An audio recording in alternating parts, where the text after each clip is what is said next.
Hello and welcome to The Good, the Bad and the Worst, a podcast where normally we would discuss movie trilogies and try to figure out which entry should be killed and which should be the killer. But this week we're doing something different. We're going to talk about an important filmmaker and his newest film, The Killer. So it's David Fincher's, recent Netflix drop coming out, I think on the 11th of the 11th. We're just gonna, he's an important guy. It's an important movie, so we're gonna devote a whole episode to it, just as we did for Killers of the Flower Moon last cycle. I think we all just saw it very recently, right? Today, less than a day ago, yeah, Less a than day a ago. day. Yep. All right, so we're up to it. So it's fresh in our minds. I don't know. What did you guys think of The Killer? Grant, you can go first. I don't know. I have maybe this is a weird opinion, but I expected more. That's what I'll say for now. I think coming into a Fincher film, Fincher is a director that I really, really like. I really like a lot of his movies. I really resonate with Tyler Durden, and I think his worldview is something I really want to emulate in my life. I'm a bit of an edgelord like that, but I guess I expected more. I feel like Fincher's been out of the game for a while. Like, he's been doing Netflix stuff. Mindhunter, obviously a very beloved series. Mank, I never saw. Maybe I should try and watch Mank. But no one saw Mank, and I think we'll talk about it. Mank is in direct conversation with this movie, but yeah, okay. But yeah, I guess I had a good time with this movie. I think he's obviously one of the best at his craft, right? Like, I could see the craft in this movie. It just was missing an element somewhere. I expected a bit more from it. Interesting. I feel like I'm probably a bit in the same boat. I think recently I've had this, and I didn't even put it together, but I've had a recent craving to rewatch two films that I watched years ago, and I rewatched them in the past fortnight, and that was first Social Network, where I was just like, I got an urge to watch Social Network, and then all of a sudden I was like, I have an urge to rewatch Gone Girl. So watch both of those, and then I was like, oh yeah, of course, David Fincher. And I was like, oh cool, The Killer's coming out next week. Hyped. So I've been pretty hyped for the week leading up to it, thinking that it's gonna be, and I think maybe I just went in with too high expectations that this didn't live up to. I don't think it's a better film than those films. I enjoyed watching this. I don't know if it's something that I will think much about in the future. Okay. This might be a film that, again, 4 years from now, I'm like, oh, I got a itch to watch The Killer again. But yeah, I definitely enjoyed watching Michael Fassbender do his thing and like monologue, and I was like, everything in this is done well. But it's more, I feel like my issue with it is, why is it, and like, what do I get from this, other than just watching something be done well? I have come to a view after the movie that I think makes me appreciate this movie more, but I don't know. I'll talk about it before Conan tells us how we should view this movie. But we don't have to get into that right now. I don't know if I feel insulted or no, you should feel honoured, because you are the one with the best media vocabulary here, right? Like, you're the one that sees through this shit. You're the one that was good at the high school English. I was terrible at it. Tell us, dummies, how we should. I don't know if I'd like to be like, oh, well, you guys are just wrong, and here's the truth. Yeah. Look, I want to hear what you say, but I'll quickly make my case. Luke, what you say is interesting. Like, this is the movie that I think I'm going to be, because I feel kind of similar to you guys, and that has been the general consensus initially, when after it's your premiered at Cannes, or Cannes, however you pronounce it, back in early Citizen Kane. After its premiere, reception was a bit mixed. It's coming around more and more to be positive. But there's a trend with Fincher's films. Like, Fight Club notoriously didn't do that well and was very mixed, like, kind of critically just meh and disregarded. All of his films kind of have been. Like, Panic Rooms has been a very silent and quiet release, with the exceptions of The Social Network. Really, all of his films have been a bit like, they've come, no one's really seen them except filmy people, and they've been like, yeah, it's fine. But as time passes, it's kind of like the smoke clears and everyone's got, oh wait, this guy kind of made kind of like made modern cinema in a lot of ways, and he is the best. Like Fight Club, Social Network, Alien Seven, 3. with the exception of Alien 3. Benjamin Button. I hate Yeah. that movie. I Conan know loves Conan Benjamin Button. will defend Underrated this movie. movie, but That movie is so good. Holy crap! But like, look at his. I liked it. Thank you. You look at his music video stuff. Like he directed some of the biggest things for Madonna, for some of the biggest commercials that kind of changed, consumerist habits. Like he is the professional assassin working behind the scenes that you don't recognize, and he is inceiving your mind, and he's making you be like, oh yeah, there's a It's kind of hard to say how important he is because no one really realizes, because everyone just goes, oh yeah, that film was whatever. I didn't care for Zodiac. But then it's like, no, wait, that movie was actually Social Network was kind of the greatest movie of the 21st century. But we don't talk about it enough. I recently watched Zodiac and Seven for the first time ever, like in the last 2 months. What an experience. Love those films. That's the thing. To say, in the last 2 months, I'd watched Zodiac, Seven, Gone Girl, and Social Network. I'd come in on a very much a Fincher high. And again, in this, I'm just like, I enjoy watching this, and I'm like, it's a master. He's a master of what he's doing. He is Michael Fassbender in this. Yeah. Like everything is like meticulous. I like watching it. It was just more, like, I don't know. The question of why, The substance in it. I don't know what the substance is. No, you're exactly right. And that is the whole consensus, is like, this movie is style. It's pure style. What is the substance? But I think already I can see myself like just trying to figure that out. Like, what exactly is happening here? Is this just a guy who doesn't know what's happening? But I think the opposite. I think what it is Fincher I think he is trying to say so much with this movie. But he's kind of saying that thing. He's saying like, there is nothing to say. And like, this is who I am as a filmmaker. And like, I don't know how to unpack it. I'll quickly address this. I'm very excited for the day that we'll talk about the unofficial Fincher pod trilogy on this, which is The Curious Case of Benjamin Button, Mank, and The Killer, because all three of these movies, I think, are this filmmaker trying to figure out what his emotions are, what his feelings are, what his belief on these things are. And they're all him wrestling with these topics of like, why am I the way I am? What do I believe in? What is there beyond the style and what is there beyond the tactile day-to-day minutiae of life? Like, what is there beyond the profession? What is there beyond being really good at your job?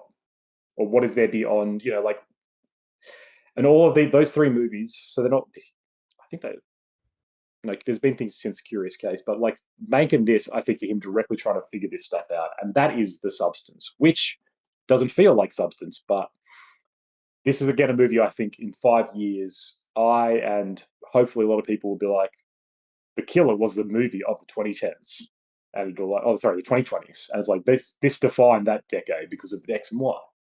But I don't know. Grana, what was your point you wanted to bring up? Because that is where this conversation's going to go. Yeah, so I think the only way for me to like feel like there's more to this movie is to look at it as how Fincher's feeling, right? And like, you've got the killer, he's a professional, but he's burnt out kind of at the start, right? Like, he's kind of just had enough. He makes this mistake, but he's just kind of going, even after that, he's just kind of going through the motions. He's doing the thing. He's don't improvise, adapt, or whatever he says. Like, he's got all these mantras that he repeats. Yeah. And like, is that where Fincher's at now? Is he burnt out? Is he just going through the motions? I don't know.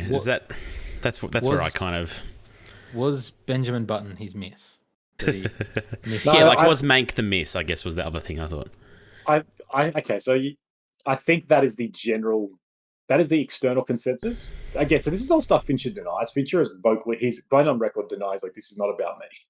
But everybody who watches it, it's like, this is about you, isn't it? So it's I don't think, he's never going to be like, yeah, but that's how all artists do. All artists will naturally put themselves into their art. It's why, I've said this before, all the best movies are about filmmaking because they're the best filmmakers trying to express themselves. Like, this just happens. Artists put themselves into their work. It's impossible not to. And I think there is one view of like, Mank was a miss because I haven't seen it, because I haven't seen Citizen Kane. And so there's no point in seeing the story behind Citizen Kane without seeing Citizen Kane. But that is the movie that nobody really watched. It came and went on Netflix. It's very quiet.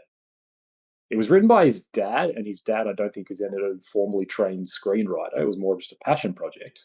But from what I've gathered, it's just kind of like, yeah, it's an interesting film. But nobody except the group Critics of film liked it. Critics liked it. So that's it. Like the film world liked it, and they were like, it was fine. But like you said, Luke, Fincher has got a standard of like Fight Club, Social Network, Seven, like these kind of important, grungy Gen X films. And so then when this Quiet Period piece comes out, they were just be like, oh, is this what he's doing now? But I mean, and I think everyone had Fight Club and Social Network on DVDs. I feel like everyone had those movies. Yeah. Like Fight Club is so in our language, in our our vernacular now. It's ridiculous. And like coming back to what he's been doing for the past 5 years, like his role in Netflix is forgotten about. Like he helped make House of Cards, which made Netflix the juggernaut that it is. He put Mindhunter on there. Like he kind of was at the beginning. He's like, yeah, these are the guys who are just going to give me and other filmmakers money to make stuff. And like he did have a hand in doing that. Netflix changed the face of how movies are now, how media is consumed. So in that sense, I do think he's like, whether or not he admits it, I think he's kind of saying Mank is his miss. There is a way to view it as like, he is a professional who saw Mank and was like, people didn't like it, or I screwed up. Now what do I do? And he's a very cynical guy, so I think he's just like, everyone's going to try to kill me now. And there's one reading about this movie that is that, but I want to say, as we're already talking about, but did you guys think that? Did you have any other readings of it? Did you think it, or what is this movie about? Because you both said there's not really any substance. So I guess how would you describe this movie? Like, what would you say it is? Go ahead. Sorry. The perfect movie adaptation of Hitman. It's got Hitman vibes. I did have a lot of Hitman vibes in it. Yeah, you're right. Yeah, like if this was Hitman, it'd be the best video game movie. It's like, okay, cool. But that's the thing. Like, I am interested in thinking back on it more, reading some stuff on it, maybe rewatching it. But I really enjoy probably the first half. I enjoy just listening to him monologue and waiting for this opportunity, and him just sitting in that room and doing yoga and like talking in like this monotone way and all this. I found that captivating. I was like, this is really cool. I'm like, I'm in for this. The mess up and then trying to get away from that, constantly, covering his tracks, cleaning, like this, the flights, all that. I was like on the edge of my seat. I'm like, okay, this is really good. And don't get me wrong, like this is a good movie. I really enjoyed it. I do not think it's a bad movie at all. But then as it goes along, just like, tracking down the people and getting revenge, it kind of was just like, okay, that's pretty straightforward. And there was nothing in there that then surprised me. It was just like, okay, he went around and he gets these targets, you know, one way or another. They have the big wrestle with, the Samoan guy. Like, it's a big... Which is good. Really well done fight scene. Like, it's great. It was like a video game fight. Like, the way they were moving and the punches, I was like, everything feels like they're getting punched and getting thrown like 2 meters. I was like, this is awesome. I was like, I was like ducking and weaving. I was like, this is awesome. All that's entertaining. And, watching him improvise and all that sort of stuff, as he says, and then the showdown with Tilda Swinton and whatever. But it was just like, okay, and now it's over. I was like, okay, so yeah, it was just a revenge flick and like taking his targets. But I didn't feel like there was. I know there's probably under layers to it, but it was just like, okay, cool, kind of basic. Yeah, I wonder if there is actually other. Like, it just felt like this is a procedural. This is a revenge film. This is pulp. I guess I don't know. Like it's like, yeah, there's those good moments. Like even the scene where he's torturing the lawyer dude.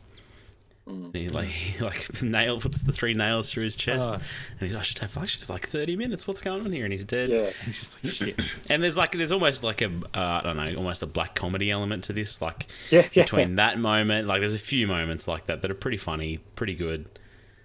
But yeah, I was just always waiting for the other shoe to drop, the twist, the big wow moment.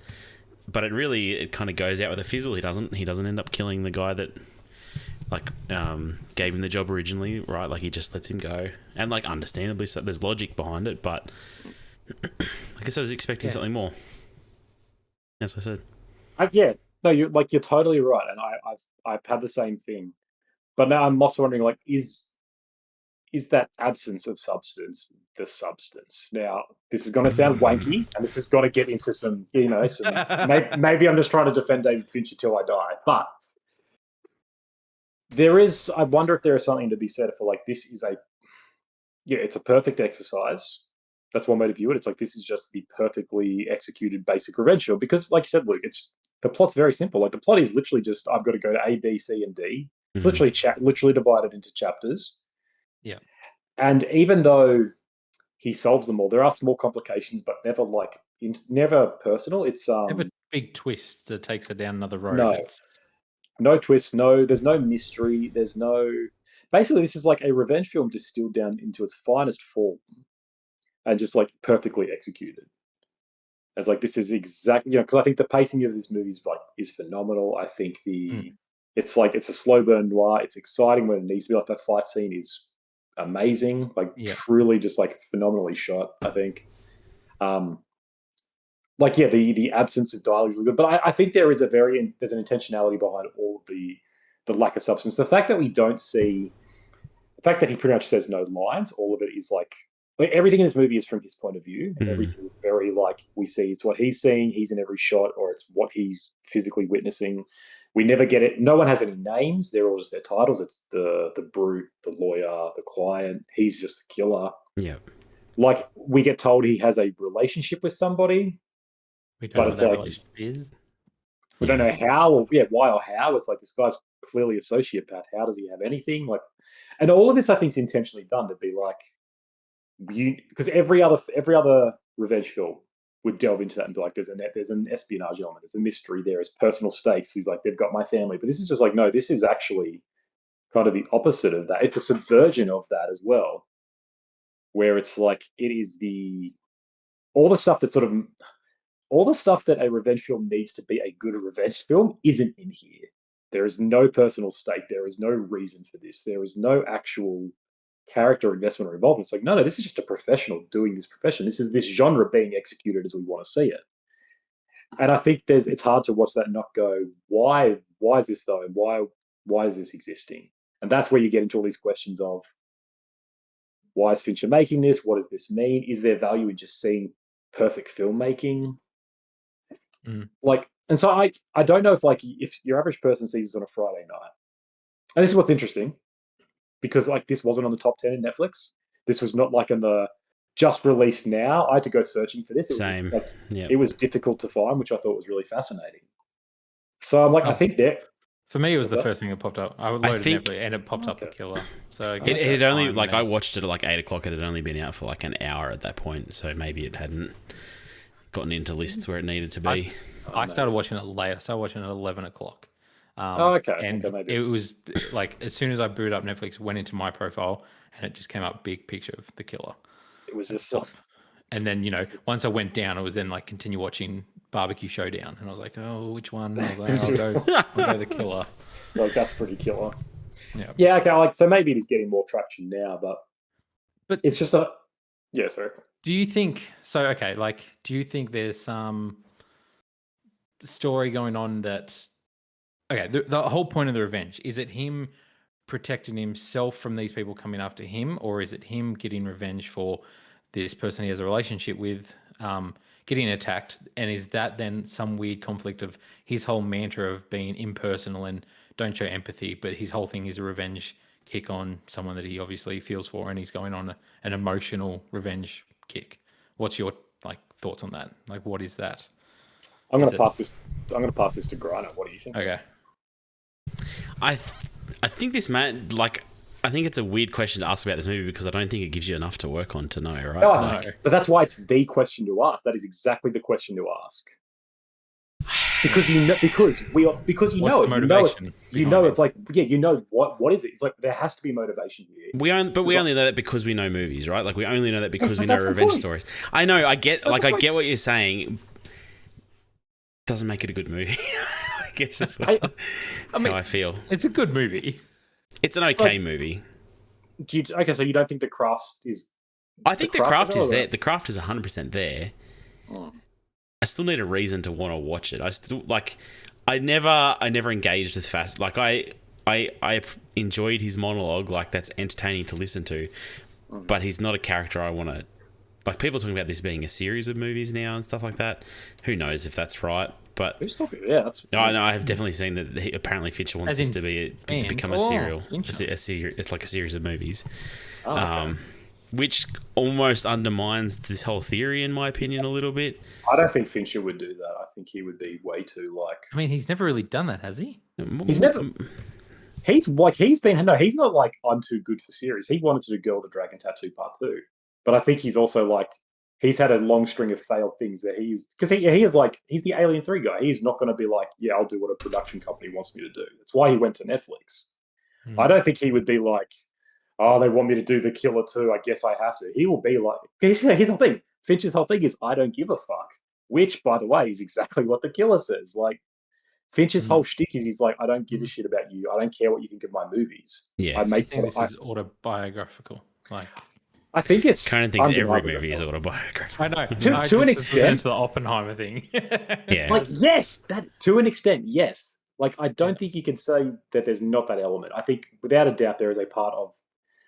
There's the reason why I'm sort of bringing this up is like, to answer your question, Luke, I read this more as this is a film about a guy who only can understand the world through complete, obsessive structure and order and logical cold detachment. But that actually doesn't function in the real world. And so as soon as that actually comes in and sort of clashes, he's trying to make sense. This whole movie is him trying to make sense and try to reapply his worldview to a situation that cannot have that worldview. Because when you look at it, this movie is full of fuck ups. He fucked every step of the way. Like you said, Grant, the nail gun. He's like, I've got 11 minutes, and he dies in 30 seconds. He's like, Yeah. Like with the dog, he's like, this is how much you have to give to a dog to knock the dog out. And the dog wakes up after he kills the guy. He just keeps screwing up. It's like, he's not actually that good. But he is 25 minutes to then miss the target. It's like, oh god. But it's like he says in his script, he's like, I'm not exceptional, I'm just a part. But he's like, you stick to the plan, anticipate, don't improvise. He's trying to be like, I don't know. He doesn't know how to function in a world. He's trying to make sense of it. I think that's what Fincher is, and that's why Fincher wants to make this film, because he relates to it. He's like, I don't really know my emotions. I don't know what to do or feel, but just like the killer, he wants to have a connection. Hence why he's got that person in the Dominican Republic. But he doesn't. As soon as anything happens, and that's why we're meant to question: like, is he doing this because he cares about her? Is he doing this because he's no longer the perfect logistical killer that he thinks he is? Is he doing this out of a compulsion to clean? Like, we don't know, but we're meant to question that. And be like, why does anyone do what we do?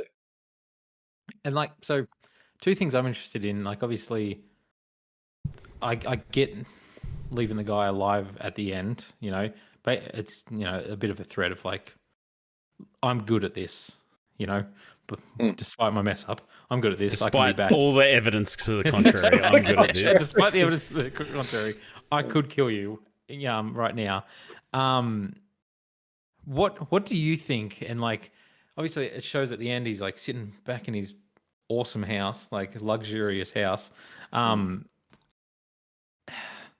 whole thing with Tilda Swinton, like it goes against logic of like, okay, everyone in that restaurant saw him. Everyone in that restaurant could tell that there was something weird going on between him and her. And then she gets shot in the head after walking out with him like 50 meters away from the restaurant.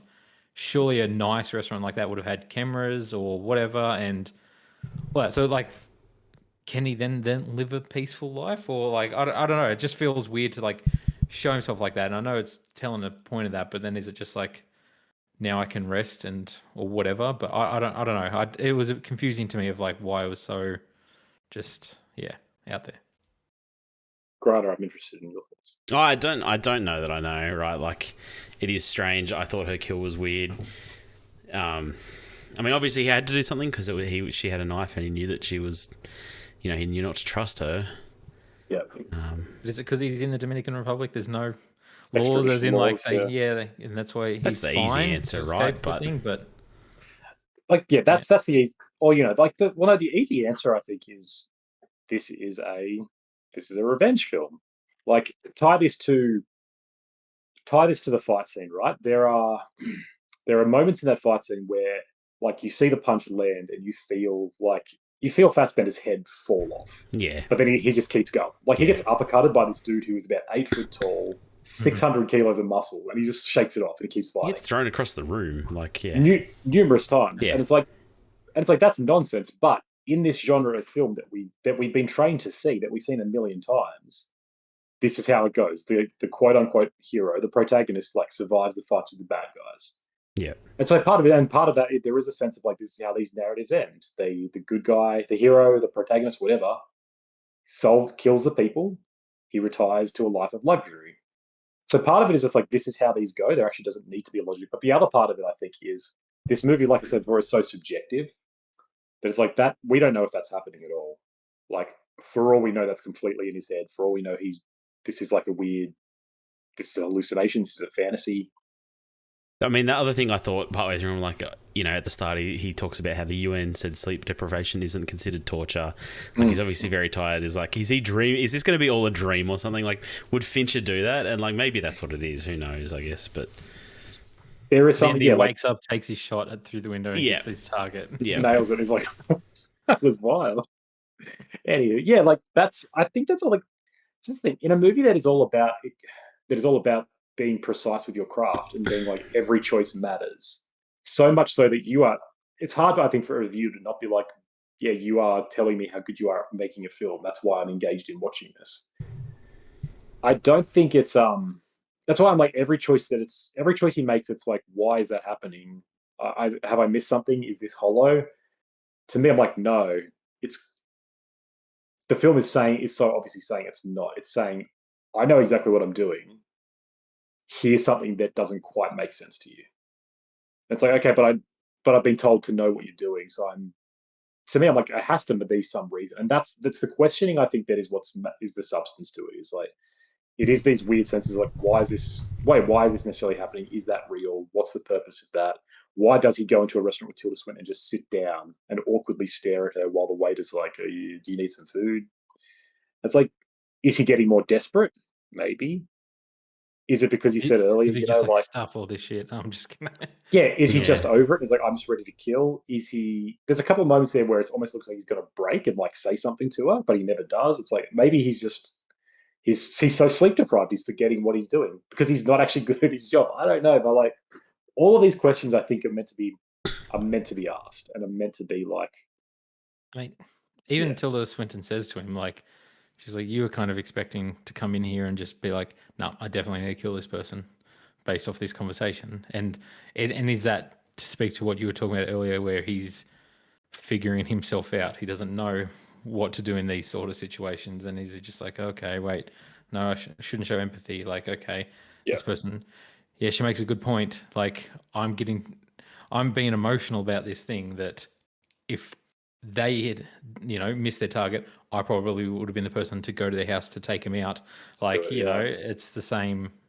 It's hypocritical. But yeah, I don't know. I think all that's exactly right. Like, he's not used to sitting down and talking with people. He's used to being like, plan and execute from a distance.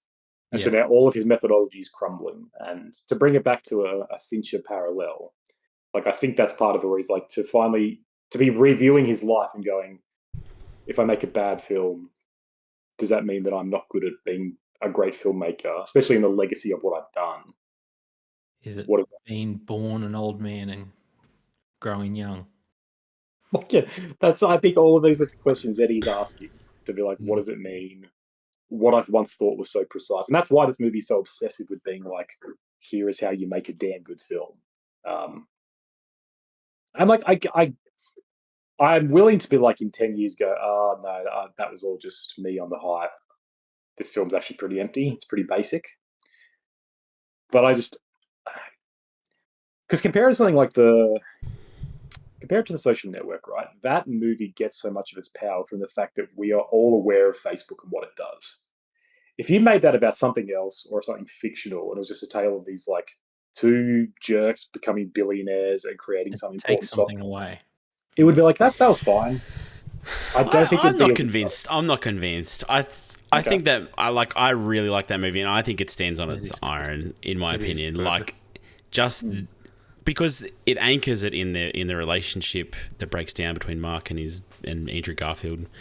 Like, yeah, I think that movie is still good without the Facebook like side of it. Like, it could have been a fictional social network, or it could have been any other business. Does it stand on its own without Justin Timberlake, though? Yes. In fact, it's probably a better movie. He's cancelled now anyway, so... He's fine in that movie. Is he cancelled? Is this the Britney Spears memoir? Yeah, anyway, let's not get into that. No, that's a good podcast episode. Like, I mean, look, the film is still good. I don't know, though, if it has the same strength and power, if it's different.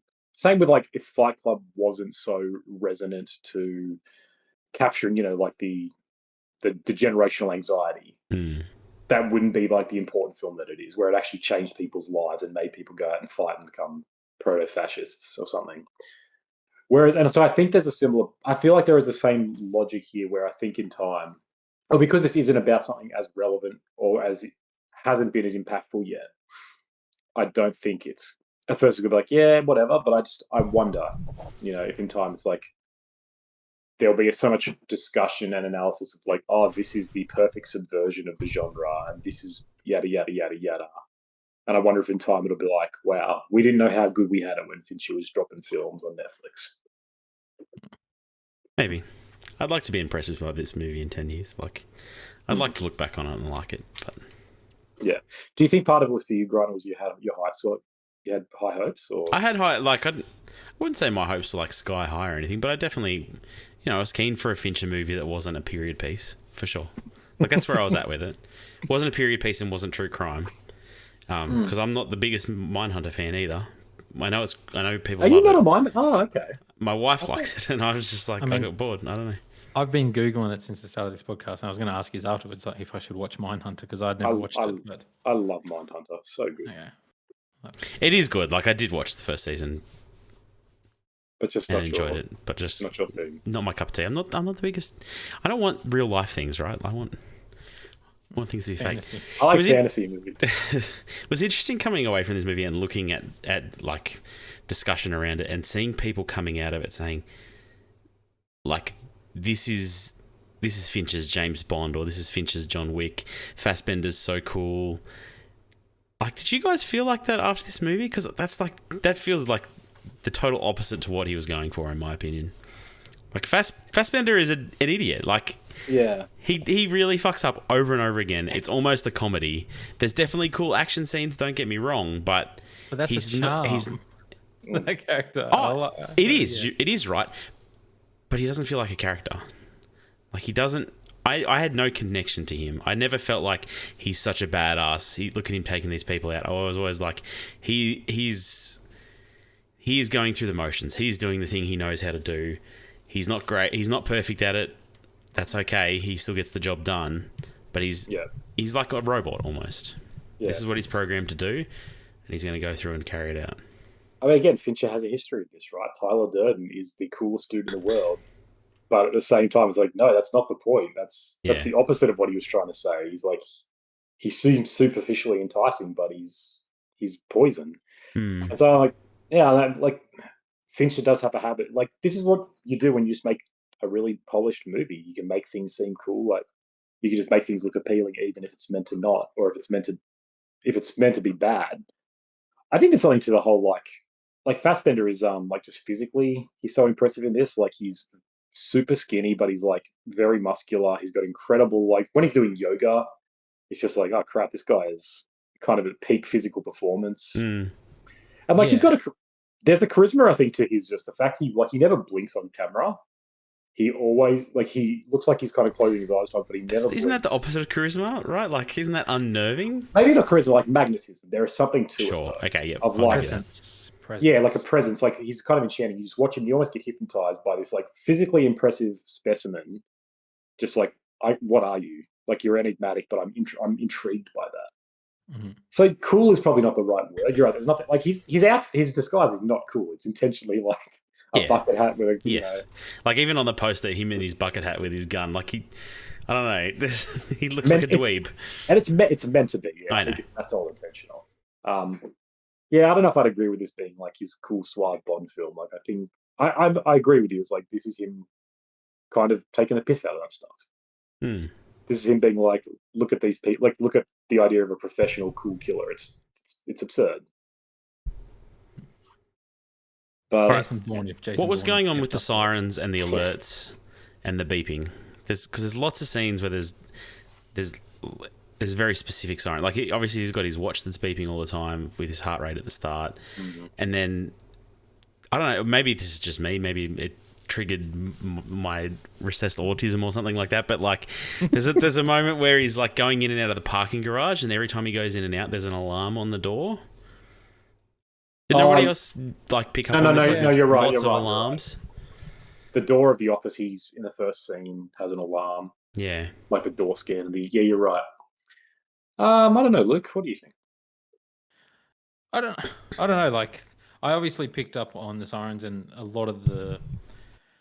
I looked at it as with the watch and everything like that as this like thing that's constantly on a timer or a schedule. It's just like there's these constant like ambience in his life. Like the watch is like the whole thing with the sleep deprivation. Like he has this thing set on the thing. It's like he never gets more than 55 minutes sleep at a time. Like he wakes up once every hour. He's just on a constant momentum. And I wasn't even sure if that's the thing at the end of the film when he's finally sitting down at his lovely house that he's like, okay, I'm going to go to sleep like here. Like, am I closing my eyes or I'm still not? I'm kind of flinching a little because it's like, I'm just going to close my eyes for a minute and then wake up again once my watch sets me off again. But yeah, I didn't really like. I noticed the alarms and stuff like that, but I didn't really think of it much in like a thematic way or what it was telling. I wasn't that deep. It has to mean something. Well, I have news for you. It means something, and here's why. Like, or is it just another element where we're supposed to like try and look into it, try and read into it, try and not understand it? I guess ultimately, I feel like you're not giving that the credence that it's due. I think that. Like, this movie does a lot of interesting stuff with sound. Yes. There's something I noticed. With these earphones. With the earphones, like, the swapping back and forth between diegetic and non-diegetic, where it'll be like, it'll show you through the scope and you're hearing the Smiths blast, like, blare at full volume. And then it cuts out, it will show you Fassbender and you're hearing it through its earphones. And it's, like, really disorienting. You never hear the full bits of the songs. You never really know. You never hear, like, the interesting parts of songs. You hear chopped and changed and it feels really disorganized and really kind of disorienting. And so I think those verbal cues, oral, those sound cues are the same principle. Like the door alarm in the first chapter, like he gets surprised by that, and you hear that noise, and it's like, oh crap, what's happening? Because so much of it's just quiet. Yeah. And so I think it's just meant to be this. It's both for we as the audience. We become kind of like Pavlov's dogs, and we learn that this is these door alarms are safety barriers if something is going on. But then also, it's all through his perspective, and so it just builds a tension where everything's getting bombarded because the garage alarm at the end is really loud and really in your face, and it keeps it just randomly happens. It'll be quiet and then it'll cut right to it. And I think that's meant to mimic the tension and the anxiety he's feeling as this job goes on and spirals out of control. Like there's just chaos and warning signs about everything. Like, okay, there's alarm bells are going off in his head, but not really. Like he's trying to disconnect from everything, but there is like alarm stuff going on. Because the ultimate solution to this is to keep his heart at 65. And the only way he does that is to keep an alarm constantly reminding him to calm down. And think about that, right? It's like I'm getting stressed. Something beeps and goes, you're stressed. Like, okay. It's like, I truly think it's all intentional. It is meant to make we as the audience never quite feel on ease. We're meant to feel a bit uncomfortable with the long silences. We're meant to get jarred out with the sound. We're never meant to get what we expect, which is the nice crescendo of a song where the gun gets fired and the guy's head blows apart. Instead, we get bits of the music and then the job goes wrong. And we're like, everything just feels wrong. And this is the nature of art. Mate, I could be wrong, but that is how I view it. I think that it's like this is all intentionally done to create this feeling. But I don't know. Maybe I relate too much to sociopaths and to people who are like, this is how to stick to the plan. Empathy is weakness. That's my mantra anyway. So there's a lot of commonalities here. It was a nice touch that he's using an abandoned WeWork office, and they went into bankruptcy this week or something. Like Fincher's predicting the future there. There's a lot of that corporate stuff. Like there's the WeWork office. Yeah, he has his little thing about McDonald's being 10 grams of protein for €1. Yep. But even there's Starbucks you see a lot of. There's the FedEx truck is the way he gets into kill the lawyer. Yep. Like that's that. Because he's always smashing the phones, and then he it shows the SIM card with the logo on it every time. Like disposable technology. It's kind of enabling this. Like I don't know. That's the Amazon package where he gets the RFID reader, and that's how he breaks into this multi-million-dollar apartment. Like through Amazon, that's exactly right. I think that's another way to read this, right? This is another Fincher indictment on consumerism. Like Fight Club's all about that, and that's kind of, I think, again, his little pet peeve, where he's like, because a lot of the mantras are really businessy as well, like things like stick to the plan, anticipate, don't improvise. I can imagine, what's his face, Bezos saying that on like that's the mission statement of some evil corporation, right? 100%. But then things like my process is purely logistical. I'm not here to take sides. Business people have definitely said that before. They've definitely come in and been like, we're not here to decide who we're selling guns to is right or wrong. We're just here to make a profit. Like, I think there's a lot of that is like he clearly has a problem with it. But again, he's making these movies for Netflix. And Netflix has kind of destroyed a lot of the cinematic industry. It's like, Or did they save it? The killer saved his girlfriend, or did he doom her to a life of disfigurement? She seemed all right. But she seemed pretty happy at the end. Yeah. I don't know. What did you guys think of the ending overall? Like, that's been the biggest issue that I've read with the people, been like the endings. That really disliked the ending. I mean, watching it feels anticlimactic and too happy, right? Like everything's tied up in a nice, neat little bow. The big bad doesn't even get killed. There's no big showdown. There's no big, fight, set piece fight or anything like that. Like it's just, goes like out with a fizzle. The set piece fight is like the middle target. It's not the end one. That's like it. It felt like it just was like, okay, that was the ending. All right then. I didn't hate it, but I was just like, okay. And I feel like the movie does cruise by. I like enjoy the pacing of the film. So I felt like it cruised by, and I was just like, oh, okay, that was it. All right then. Which felt a little jarring, but yeah. Yeah, no, that's totally fair. Like I had the same thing. That came down, and I was always checking the time because I get really excited with movies that I know that I want to enjoy, and I'll be like, great, I still have 2 hours to go. And so I was checking it. I remember I paused this and I was like, oh, I've only got like 10 minutes to go. I was like, and that's the ending. And so I was a little bit like, and to be honest, I don't even know if I fully get it really, like, because he just, I don't know why does he not kill it? What, like, do you guys have theories? Like, why would he not kill this target, or what is?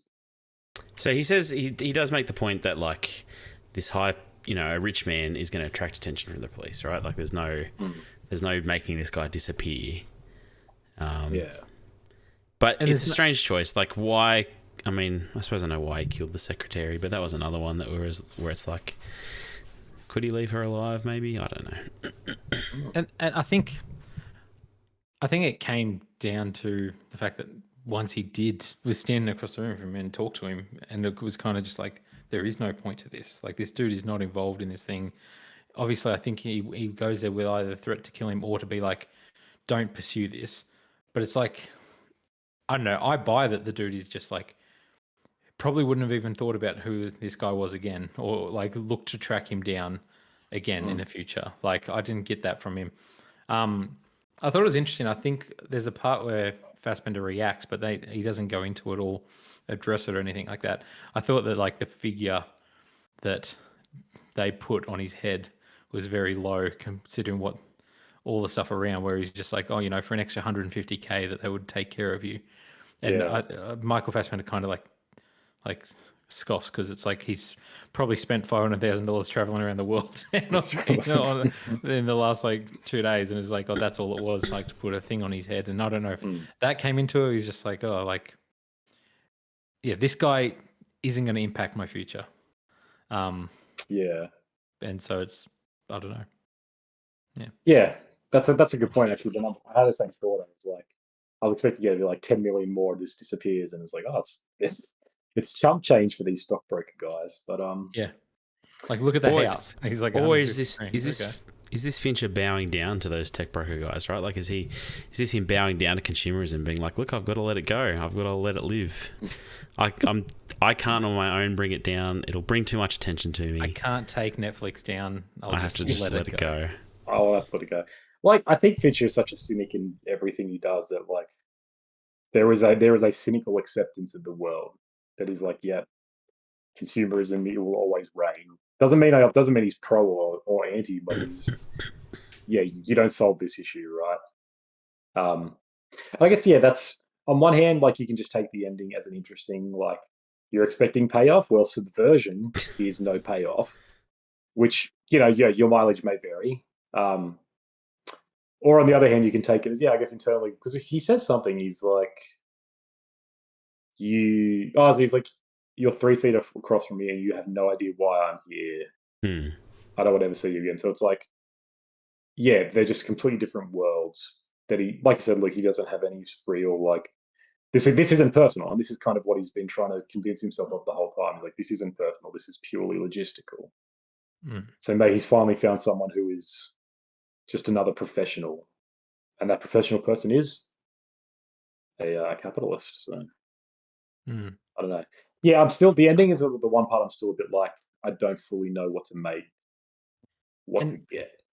If this is going to be a thing that they continue on in a series out of, then, I was half expecting Ben Affleck to show up to be like, oh, I have a target for you to take out my crazy ass wife and confirm that it's all the same universe. Oh, the DFCU. David Fincher cinematic. and then he looks in the mirror and it's Brad Pitt. Yeah. And Zuckerberg. And then he starts Social Network, yeah. Oh, I like it, yeah. No. Okay, well, so we're trying to keep this episode short. So I enjoyed this film. The word you used earlier was good. It's a lot of style. It's David Fincher. He's a master of his craft. Might make little slip-ups every now and again, like the lead character in this. And it's just I enjoyed watching it. I enjoyed Michael Fassbender's performance. I thought he was great in the lead role. I enjoyed watching him do that, especially, like I said, the first half. I really enjoyed all of that, and the second half too. But it definitely, the second half, I feel like it goes more that traditional.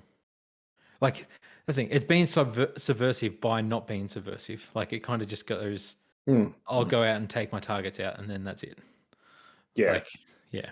It's exactly right. Grant, you overall, you reckon you probably didn't enjoy this movie, or? No, I didn't. Not particularly. Not particularly. It has its moments. I can see the craft there. It's definitely style over substance, as we've said, but I don't know. So I get annoyed. I get frustrated sometimes when you're trying to do something. When you're trying to not give a payoff, then I'm just going to feel disappointed. I'm not going to be like, oh, look what he's doing there. I'm just going to be disappointed. No, you're right. That's often really frustrating, very hard to do. And the emotional investment question that you raised, we have no reason to care for this guy. It's that is very valid. And I wonder if time will sort of sour my experience with that or make me appreciate it more. I don't know. But and to draw a parallel again to Gone Girl, I know it was, it's the source material, so that he adapted a book, and so it comes from there. But I feel like a lot of people had similar things about its ending as well. Of it just okay, he's just gonna live his life with this woman and just try and carry on keeping on or whatever. I like that ending, right? Like it feels so do like I. It's like a tragic ending almost. Yeah. Like he's kind of now he's trapped. Like, yeah. But it makes you think about it the whole time after. Right? Yes. You're like, what was that right? Was that wrong? Does he really deserve that? Because she's truly a sociopath. But and that's the. Sorry. But it kind of has the same thing. Sorry, like when it ends, it is like okay, that he's ending. Okay, he's going to be stuck there, sort of thing. And it's similar to this, how the credits just roll with person sitting there. And yeah, but Grant, what were you going to say? I was just say, I guess for me, I cared to think about that ending. I cared to go see what people thought about it. Yeah. For this, it didn't do enough for me to be like, all right, I need to go figure out why the killer ended that way. Like, it doesn't give me enough to want to latch onto it enough to care. Yep. Well, Michael Fassbender you've upset him. He's had 4 years off screen. This is his return to the screen in 4 years, and you're shitting all over him. So, kudos. I hear he likes that sort of stuff. He made Assassin's Creed. So. Yeah, he brought this on himself. He shit on us. He's had a few misses too. Yeah. All right. I don't really have much else to say. The one thing I want to mention is the guy who plays the Brute in the big Florida fight, Sauron himself. Did you know that, Luke? No, I did not. He's like the body of because he played the main Uruk-hai in the first one. Lurtz, the one that gets the head chopped off and the blade and throws it. That's him too. Oh, cool. That's awesome. Big Maori bastard. He is a monster. 20 years later, still big. Still big. Yeah. Awesome. I guess that's about it. That's all I really had to say. I really like this movie, and I'm going to be thinking that a lot. Did you guys have any other thoughts before we wrap up? What's your favorite Fincher film? We talked about this with Scorsese. We've talked about this before too. It's Fight Club. Really? Fight? Oh man, I want to do a pod about Fight Club. There's 3 stages of Fight Club. We discussed Fight Club on a podcast before. Did we? Yes, absolutely. Most of my conversations I have in life turn into Fight Club discussions. I just think you go through 3 phases. There's this is the coolest, edgiest thing ever. I love it. Yep. And then you get a bit older and you're like, oh no, that I actually hate it. It's really fascist and lame. And then you realize, no, wait, this is Fincher. He's taking the piss out of those people. I love it again. Yep. And so the haters of Fight Club just don't understand. That movie's dope. They'll come around. Luke, do you think is that your favorite or is it different? No, that's not my favorite. I'd have to sit on some of them longer because like I said, I only just watched Seven and Zodiac in the last 2 months. And I know they're really big classics as well. Zodiac was really good, really long though, and it dragged on a bit, but the thriller stuff in that is top tier, I think. Yeah. I really like Gone Girl. I really like Gone Girl. There's something about that film that I find captivating, sort of thing. Like its atmosphere and all that. It's just, I don't know. It's gloomy, but I enjoy it. It's intriguing and it goes different directions than I was expecting when I first watched it. I feel like I like that movie more than most people, but it's still, even Social Media would be my second favorite movie of his. Social Network, sorry. Yeah. It wouldn't even. Yeah. That's the thing. I really like Social Network as well, but I'd have to rewatch Fight Club if I'm being honest. You're probably going to hate this. I've watched Fight Club once, and it was about 10 years ago. Really? I haven't watched it a second time. So I can't believe you just didn't watch it over and over again in high school.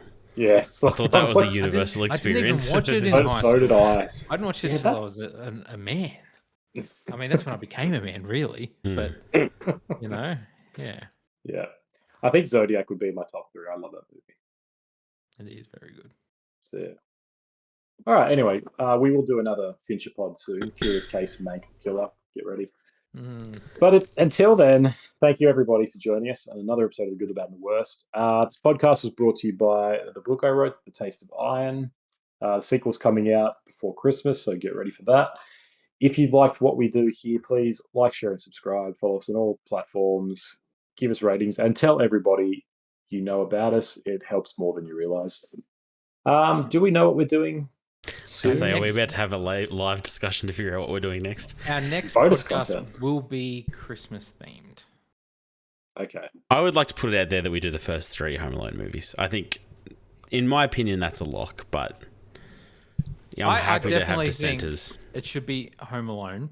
No, But what- God, here we go. It's got to be Mighty Ducks. But because all I over again. don't want to watch a bad movie, No, I think we should watch a bad movie. I think that's okay.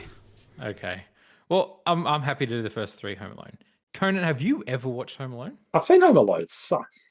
Oh, Have you watched Home Alone blasphemy. 2? I haven't seen 2. I mean, I want to see 2. So He's good. lost in That's for New the Trump York. scene. He's lost in New Wow, Can you imagine? wacky dude. There was also a team of kids who were ducks. Like, fuck, guys, come on. York. Oh, I'm sorry we didn't all have childhoods where we watched, scary movies. You were watching Home Alone 3. I was watching Fight Club. That's right. That's where this is Tim going. Curry is great in Home Alone 2. Do enjoy it. Yeah, Home Alone trilogy. That's what we're doing. He's not in number 3. Number 3's got a whole new No, cast. it's a different kid. Home Alone 3 is a completely different kid, different story, different. I guess so. So why don't we just go Home Alone 4 as well? No, because then there's 5. There's also 5 and 6. I reckon you maybe do Home Alone 1 and 2, and then the most recent reboot. There's a reboot. Oh, Lord. Yeah, there is a reboot. Let's discuss this. Maybe it'll be something else Christmas themed. But it'll be no. We're doing Home Alone. We're doing Home Alone. All right, we're doing Home Alone. Yeah, what that makes up of, who knows? There is 1,001 Netflix trilogies, and I have had fans ask us to do it at there's a Princess Christmas trilogy or something. I have been asked to do that, so we will have to do that at some point. We don't get many fan requests, so no, we are bound to do that. The Christmas Prince, I think it's called. Oh yeah, there are a lot of those. Yeah, straight to Netflix. I think it's Vanessa Hudgens. Hey, you girl. Okay. Yeah, look, Home Alone works. They're pretty. Yeah, that's fine. We'll do Home Alone. Home Alone 1, 2, and 3. Yay. That's us. All right. Thank you again, and we'll see you next time. Peace.